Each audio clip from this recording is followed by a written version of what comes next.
अस्सलाम वालेकुम, आप देख रहे हैं इनसाइड पाकिस्तान में हूँ मोहम्मद ज़फ़ीर। असम्बलियों की तहलील मुशावरत का सिलसिला हतमी मरहले में दाखिल। सबको फ़ाइनल कॉल का इंतज़ार है और दूसरी तरफ डेवलपमेंट ये हो रही है कि फ़ैसला किया गया पंजाब असम्बली पहले तहलील होगी। खान साहब ये कह चुके हैं कि दिसंबर के महीने में ही असम्बलियाँ तहलील होंगी और पस पर्दा चूँकि मुज़ाकरात भी जारी हैं और देखना ये है कि क्या मुज़ाकरात कुछ नतीजा खेज साबित होंगे या नहीं। वज़ीर आज़म तो कह रहे हैं कि ना तो जल्दी इलेक्शन होंगे और ना ही कोई इस तरह की बातचीत हो रही है, लेकिन ज़ाहिर है पस पर्दा डायलॉग तो हो रहे हैं। खान साहब की ज़िद को वो कह रहे हैं कि ये एक अना का मसला है, अना बना ली उन्होंने, तो हम किसी भी इस तरह के प्रेशर में नहीं आएंगे। आज से उन्होंने बड़ी ज़बरदस्त प्रेस कॉन्फ्रेंस भी की और उसमें पूरा उन्होंने पैनामा लीग से लेकर आज तक की जो डेवलपमेंट्स हुई हैं पाकिस्तान मुस्लिम लीग नवाज के हवाले से उन्होंने बात की, इकॉनमी की बात की और ख़ास तौर पे जो डेली मेल ने गैर मशरूत माफ़ी मांगी उसके हवाले से भी उन्होंने कहा कि हमें चोर डाकू कहा जाता रहा लेकिन आज हम सरखरू हुए हैं। खान साहब के हवाले से उन्होंने बात की, बात घड़ी की है और बार बार ये बात हो रही है। और एक तरफ अगर आज की प्रेस कॉन्फ्रेंस को निकाल के देखें तो प्राइम मिनिस्टर की पूरी प्रेस कॉन्फ्रेंस इसके गिर्द घूमती रही। ये अभी तक मामला जो है वो हल नहीं हो सका। इस वाले से बहुत सारी बात भी हो रही है। इकॉनमी के हवाले से उन्होंने कहा कि डिफ़ॉल्ट और श्रीलंका के साथ मुवाजना किया जा रहा है जो कि गलत है और वो ये कह रहे थे कि इस हद तक पहुँचाने में पाकिस्तान तहरीक इंसाफ का हाथ है। हम तो बहुत अच्छे इशारे छोड़ कर गए थे, फिर ये हुकूमत आती है 3.5 साल में तो मज़ीद दलदल में फंस गए। दूसरी तरफ असद उमर साहब कह रहे हैं कि जी असम्बलियाँ तहलील करने के हवाले से पार्टी के अंदर अभी इख्तलाफ राय मौजूद है, कुछ लोग हक में हैं और कुछ मुखालफत में हैं, लेकिन देखना यह है कि क्या परवेज़ इलाही साहब का जो वफादारी का टेस्ट है उसमें वो पास होते हैं या नहीं। वैसे तो वो कह चुके हैं कि मेरा मुकम्मल मैंने ये इख्तियार जो है वो चेयरमैन पाकिस्तान तहरीक इंसाफ को दिया है, लेकिन चूँकि बहुत सारी डेवलपमेंट्स इन बिटवीन हो भी रही हैं और क्या ये इनकी फेवर में जाएंगी या नहीं। और चूँकि बड़ा प्रेशर है, पंजाब है और केपी और पंजाब अगर दोनों सूबों में इलेक्शंस होते हैं और एक बड़ा चैलेंज होगा वफाकी हुकूमत के लिए भी और साथ ही साथ इकॉनमी और नेशनल सिक्योरिटी रिस्क है, इसके ऊपर भी बड़ी बात हुई है। मामला जो है वो इतना आसान नहीं है और जो सियासी स्टेक होल्डर्स हैं वो एक तरफ बात कर रहे हैं, लेकिन जो मीडिया या वैसे जो इनसाइड्स गुफ्तगू होती है तो उसमें वो रेडी हैं कि होनी चाहिए मुज़ाकरात, चीज़ें बेहतरी की तरफ जानी चाहिए। फॉर इलेक्शंस अगर हल है तो वो भी होना चाहिए, लेकिन ऑफिशियल स्टेटमेंट से जब हम देखते हैं तो तमाम लोग इनकारी हैं कि कोई इस तरह की डेवलपमेंट नहीं होगी, लेकिन डायलॉग बहुत ज़रूरी हैं और होने चाहिए जो कि कोशिशें की जा रही हैं। पिछले हम तकरीबन 3 महीने की अगर हम हिस्ट्री देखें पाकिस्तान की तो उसमें काफ़ी चीज़ें बेहतर हुई हैं, उन चीज़ों को आगे लेके चलना चाहिए। लेकिन इसमें क्या संजीदा लोग जो दोनों तरफ के हैं हुकूमत अपोजिशन की तरफ वो कोशिशें करेंगे और कर रहे हैं, उसका नतीजा क्या निकलेगा, इन तमाम इशूज़ पर बात करेंगे। हमारे साथ पैनल पर मौजूद हैं जनाब सदीकुल फारूक साहब, सीनियर रहनुमा मुस्लिम लीग नून से। सदीकुल फारूक साहब खुशामदीद कहते हैं आपको प्रोग्राम में। बहुत शुक्रिया। अदील अहमद साहब ने हमें ज्वाइन किया टेलीफोन लाइन पे, एमपी हैं पाकिस्तान तहरीक इंसाफ से। अदील आपको भी खुशामदीद कहते हैं प्रोग्राम में।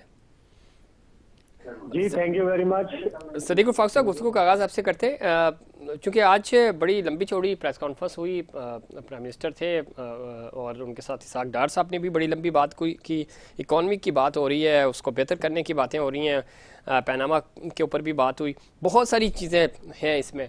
लेकिन जो एक चीज़ इम्पॉर्टेंट है वो ये कि जो एक तासुर दिया जा रहा है कि शायद वक्त से पहले इलेक्शंस नहीं होंगे और पिछले कई दिनों से हमारे पास जो खबरें आ रही थी कि शायद 2-4 महीने आप भी नीचे आएंगे और 2-4 महीने पाकिस्तान तहरीक इंसाफ भी मार्जिन दे रही है कि ठीक है फौरी इलेक्शंस हमें भी पता है शायद मुमकिन ना हो, लेकिन कम से कम डेट अनाउंस की जाए और किसी पॉइंट पे हम इकट्ठे हो जाएं और आगे जो आने वाले दिन हैं उनको हम इस्लाहात के हवाले से, इलेक्शंस की इस्लाहात के हवाले से उन पर काम कर सकें।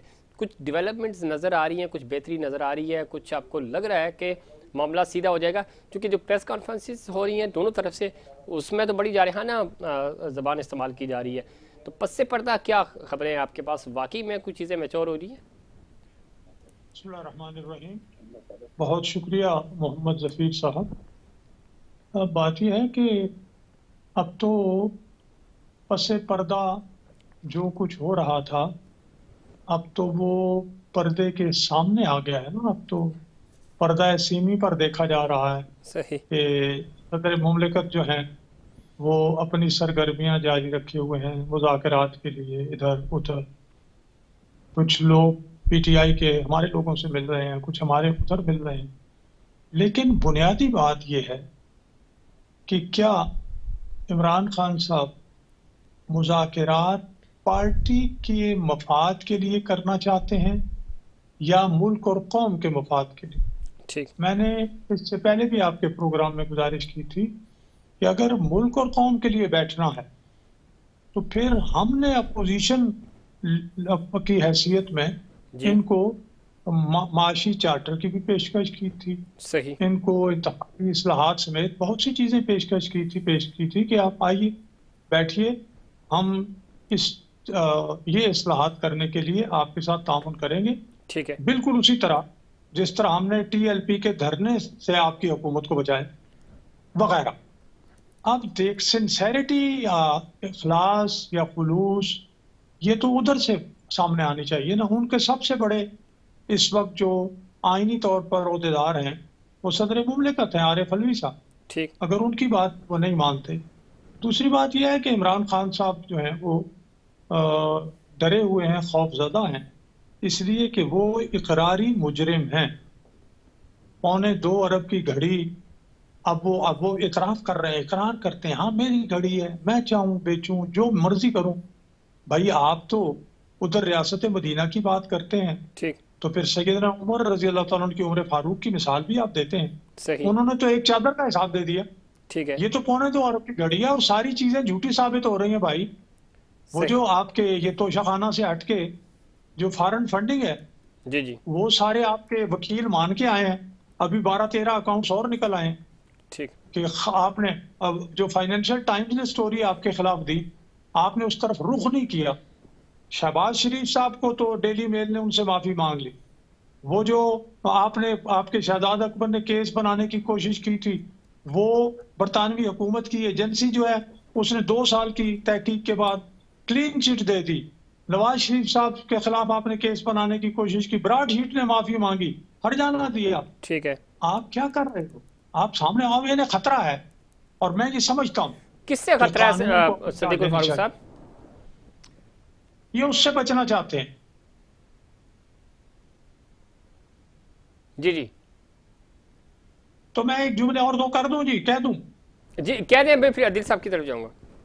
हाँ जी, मैं ये कहना चाह रहा हूँ एक और, आपने भी कह दिया कि असद उमर साहब हों या बहुत से लोग हों, खुद इमरान खान साहब की गुफ्तगू से ये बात सामने आती है कि जी वो परवेज इलाही साहब ये चाहते हैं, फलां ये चाहते हैं, हमारी पार्टी के अंदर बाज लोग ये चाहते हैं। तो इससे साफ जाहिर है कि उनके अंदर एक बड़ा इख्तिलाफ राय है और वो इनसे संभल नहीं रहा, ना संभलेगा। अब तोड़ लें, अगर 20 दिसंबर तक ये ठीक। असम्बलियां तोड़ सदीकुल फारूक साहब, सकते हैं लेकिन तो तोड़। इस चीज़ का क्रेडिट दें खान साहब को कि कम से कम जमहूरी तरीका अपना रहे हैं, वो सबकी राय ले रहे हैं, डिवीजन टू डिवीजन फैसला किया जा रहा है। और अच्छा है कि हम देख रहे हैं कि चलो पॉलिटिकल पार्टीज के अंदर इंट्रा पार्टी इलेक्शन तो नहीं हो रहे, लेकिन कम से कम मैं राय तो इसका ली जा जवाब रही है। दूं।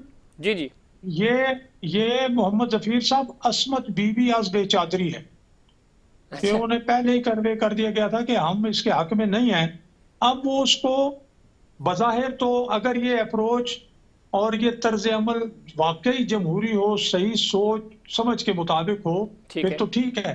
असल में उनके गिरफ्त में चीजें नहीं है तो वो इसको इस तरह से मलफूफ कर रहे हैं। पर्दा है ये। वो जी मैं जिले से बुला के, डिवीजन के लोगों को बुला के मैं राय ले रहा हूँ, असल में पार्टी के अंदर इत्तेफाक की राय नहीं। ठीक। ठीक है, लेकिन दूसरी तरफ ये भी तो है सदीकुल फारूक साहब कि आपकी पार्टी भी और यानी पीडीएम की बाकी जमातें भी कोशिश कर रही हैं कि असेंबलियों से ना निकले पाकिस्तान तहरीक इंसाफ रहे और आगे बढ़ सके।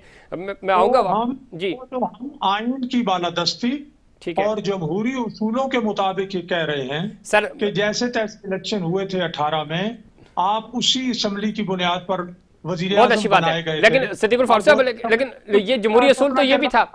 सर कतई कलामी माफ, जमहूरी असूल तो ये भी था कि प्राइम मिनिस्टर को आईनी मुद्दत पूरी करने देते, चूंकि उनको मैंडेट 2018 में मिला था, आप 5 साल पूरे करने देते उनको। तो आपने तहरीक एतमाद जो कि एक आईनी अमल था उसके जरिए आपने उनको घर भेज दिया, तो इन्होंने भी एक आईनी अमल ही कर रहे हैं।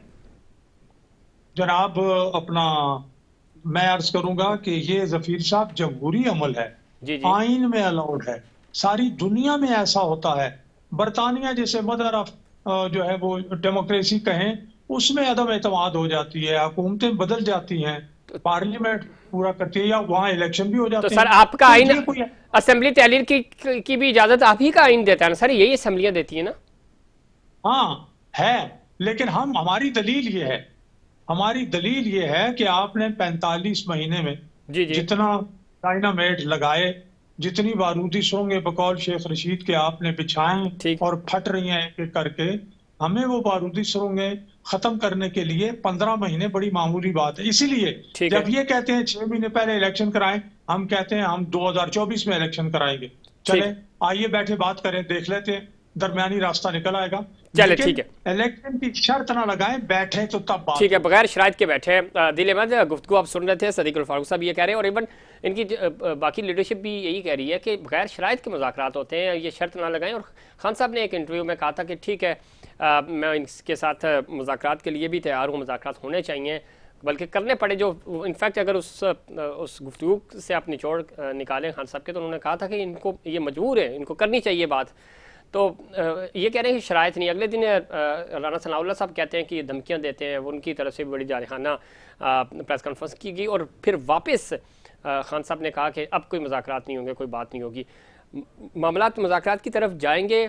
ये तो नहीं मान रहे। आपने कहा था 25 मई को कि अगले 5-7 दिन में आपकी लीडरशिप कह रही थी कि ये लोग मजबूर हो जाएंगे, ये आगे चल नहीं पाएंगे, कि जैसे तैसे भी 7 महीने गुजार दिए इन्होंने। अब तो ये 1 साल और डिले के ऊपर बात कर रहे हैं, जिस तरह अभी सदीक साहब भी कह रहे थे कि हम तो चाह रहे हैं कि इलेक्शन और 1 साल डिले हो जाए, ये असम्बलियाँ इनको मैंडेट दिया जाए जो केयर टेकर सेटअप आए साल के लिए और उसके बाद इलेक्शन हो।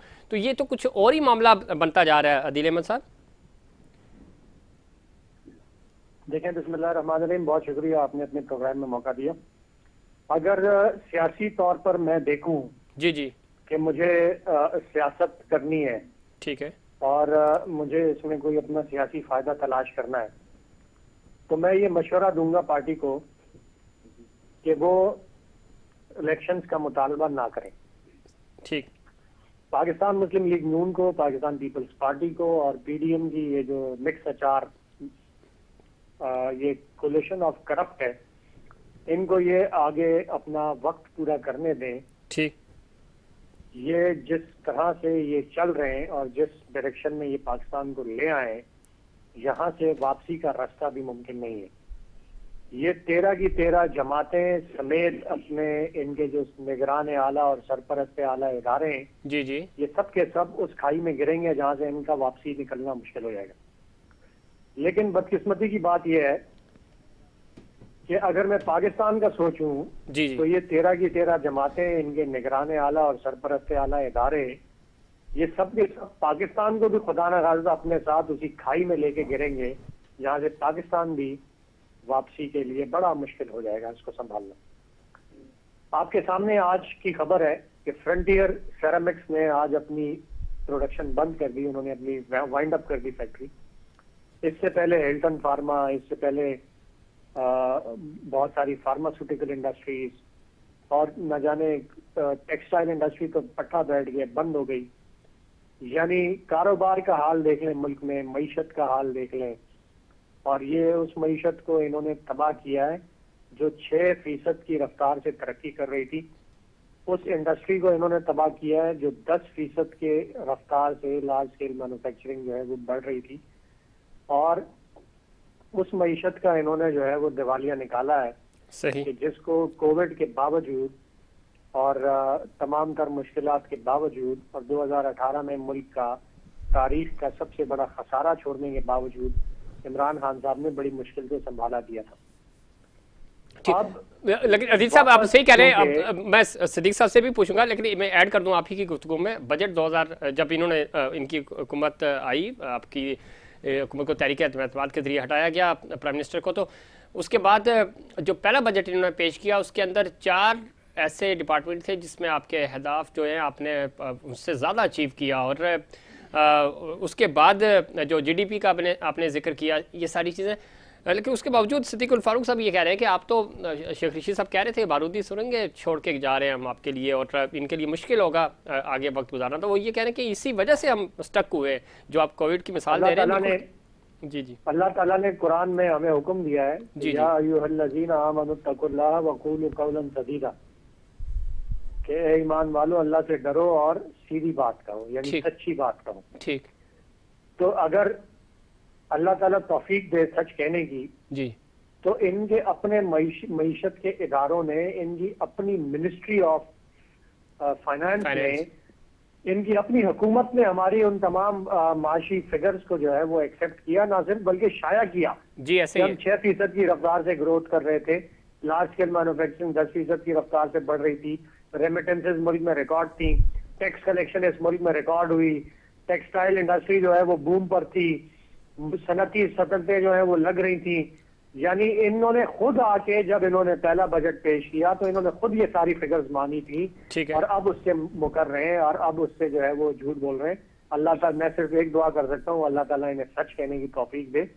ये अवाम को जो है वो अब ये कोई वो 90s की दहाई नहीं है, ये सोशल मीडिया का दौर है, ये मीडिया का दौर है, हर बंदे के पास इंफॉर्मेशन फ्लो जो है वो मौजूद है, इंफॉर्मेशन आती है, लोगों को अब बेवकूफ नहीं बनाया जा सकता। ठीक है। अच्छा, बात ये है जी जी कि वापस जो ये गए ना, ये कोलिशन ऑफ करप्ट की तरफ जो ये मुल्क गया है, तो ये मईशत जो 2018 में इसहाक डार साहब ने जो जिस बारूदी सुरंगों की ये जिक्र कर रहे हैं, ये बारूदी सुरंगें ये खुद बिछा के गए थे 2018 में। सही। और वो फिगर्स भी मौजूद हैं, वो भी रिकॉर्ड के ऊपर है कि मुल्क की तारीख का सबसे बड़ा खसारा ये छोड़ के गए थे। जब ये गए थे तो रेमिटेंसेज जो है वो सबसे लोएस्ट थी, जब ये गए थे तो एक्सपोर्ट सबसे लोएस्ट थी, जब ये गए थे तो आपकी लार्ज स्केल मैन्युफैक्चरिंग सबसे लोएस्ट थी, जब ये गए थे तो मुल्क में जो फॉरेन इन्वेस्टमेंट है वो सबसे ज्यादा लोएस्ट थी। उस वक्त की फिगर्स भी सारी मौजूद है। और दोबारा जो है वो मईशत ये कह रहे हैं कि हम संभालेंगे और हमें टाइम चाहिए और हमें वक्त चाहिए। पाकिस्तान के पास वक्त नहीं है, इनके हाथ में दोबारा देने का मतलब ये है, मीर सादे हैं कितने के बीमार हुए जिसके सबब उसी अत्तार के लौंडे से दवा लेते हैं उन्हीं के वापस जो है उन्हीं के हाथों में इसहाक डार साहब जो है वो मुल्क से फरार हुए थे। ये कौम भूल नहीं सकती, वो इस मुल्क से वजीर आजम के जहाज में फरार हुए थे, यानी वो गिरफ्तारी से बचने के लिए भागे थे अपनी ही हुकूमत में। ऐसे अदील साहब शहबाज कल वापस आए, उनको वो मफरूर थे, जब उनके वालिद गिरामी अदालतों में पेश होते थे उनसे सवाल होता था कि ये चोरी का पैसा, ये जो टीटियां तुम्हारे आई, ये मनी लॉन्ड्रिंग जो हुई, ये कहां से हुई, सारा का सारा इल्जाम जो है इनके वालिद साहब सुलेमान शहबाज पर डाल देते थे कि ये तो उन्होंने किया। आज उनके सारे केसेस माफ हुए, वो वापस जो है वो उनको फूल और हार पहनाए जा रहे हैं, वो वापस इस मुल्क में आए। ये इस मुल्क के साथ मजाक हो रहा है, इस मुल्क के साथ जुल्म हो रहा है, इस मुल्क के साथ ज्यादती हो रही है जी। ये मुल्क जो है इस वक्त एलसियां नहीं खुल रही, आपके पास लहसन प्याज लेने के पैसे नहीं है। इस मुल्क के आपने लहसन लगा दिए, अरे लहसन प्याज लेने के पैसे नहीं है इस मुल्क के पास। ठीक है, आने वाले वक्त जो है ना, इससे ज्यादा अगर सियासी तौर पे देखा जाए तो इनको इनके खड्डे में गिरने दिया जाए। लहसन की बात कर रहे हैं, अदील लहसन की बात कर रहे हैं, में जा रहे हैं उसको हम जाते हुए नहीं देख सकते। वजीर खजाना इसहाक डार साहब ये कह रहे हैं कि इमरान खान साहब की ख्वाहिश है कि पाकिस्तान डिफॉल्ट हो, हम इनकी ख्वाहिश ये कब्र में ही जाएगी, उनकी ख्वाहिश पूरी नहीं होगी। आपने लहसन की बात की, वो ये कह रहे हैं कि जी डॉलर स्मगल हो रहा है, गंदम भी स्मगल हो रही है और इन पर हम क्रैक डाउन करेंगे, और ये इल्जाम लग रहा है कि आपके दौर में चीनी गंदम जब मनी लॉन्ड्रर्स की हुकूमत होगी, जब स्मगलर्स की हुकूमत होगी, जब ब्लैकियों की हुकूमत होगी, तो फिर डॉलर भी स्मगल होंगे, फिर मनी लॉन्ड्रिंग भी होगी। आपने वो जो इनके अभी इनकी कोलिशन ऑफ करप्ट के आने के बाद वो अभी आप देखें वो खबर, वो केस जो खुला है जी, जो यहाँ से जो सूटकेस से भरे जहाज बाहर गए, वो आपस में लड़ पड़े। एक कह रहा है कि इसके गए, दूसरा कह रहा है इसके गए। मनी लॉन्ड्रिंग नहीं होगी इस मुल्क में तो क्या होगी? जो शख्स वजीर आजम बन रहा हो उस पे 16 अरब रुपए की मनी लॉन्ड्रिंग का उसी दिन उस पे चार्जशीट लगनी थी, और उसका वो डेफर करके उसको वजीर आजम बना दे, तो इस मुल्क में आप क्या एक्सपेक्ट करते हैं? ये मनी लॉन्ड्रिंग नहीं होगी। ये भी एक तारीख का हिस्सा है, इस पे मजीद बात करके मुझे ब्रेक पे जी मुझे ब्रेक का ख्याल है दिल, ब्रेक से वापस आएंगे, सिद्दीकुल फारूक साहब का पॉइंट ऑफ व्यू भी शामिल करेंगे और इस मुल्क में हो क्या रहा है और कैसे मामला आगे बढ़ेंगे, क्योंकि एक तरफ डिफ़ॉल्ट की बातें हो रही हैं जो कि बज़ाहिर लग नहीं रहा कि डिफ़ॉल्ट की तरफ जाएगा ये मुल्क, लेकिन ज़ाहिर है जिस तरह की महंगाई है, जो माहौल बन रहा है, जो जो इशारे मिल रहे हैं तो वो भी कोई इतने अच्छे नहीं हैं। लेकिन किस तरह मिलकर ये कौम और ये सियासतदान अगर सब मिलकर बैठें, कोई बेहतर फ़ैसला करें तो इस मुल्क में इस्तेहकाम आ सकता है। और वो मुल्क जिसके बाद बहुत सारे ममालिक बने और वो आज, और जिनको पाकिस्तान ने सर्विसेज दी, वो आज दुनिया के बेहतरीन ममालिक में, उनकी इकॉनमी बहुत अच्छी है। क्या वजह है कि हम आगे नहीं बढ़ पा रहे हैं, इस पर बात करेंगे, लेकिन उससे पहले कमर्शियल ब्रेक।